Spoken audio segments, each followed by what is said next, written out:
Hi, this is Glenn Miller at Uncle Bubba's Overland Farm. This is a hot rodder blend or collector blend. I bought this 1947 Willys Overland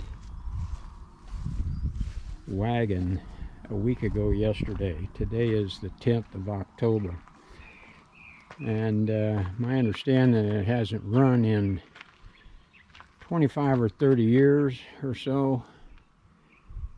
So it's been sitting here for a week. I pulled the plugs on it, squirted it full of oil, cleaned about an inch of grease and shit off the top of it, and made it so it could be worked on. And I've been puttering around with it this morning, doing a little bit of rewiring, put a new coil in it, had to put a new switch in it, run some wires. Everything here is clobbered together.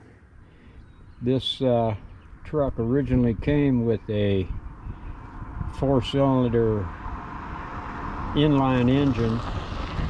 The guy put a 1965 Buick 6-cylinder in it. We're going to see if we can get it started here in a couple of minutes. I'll bring you back.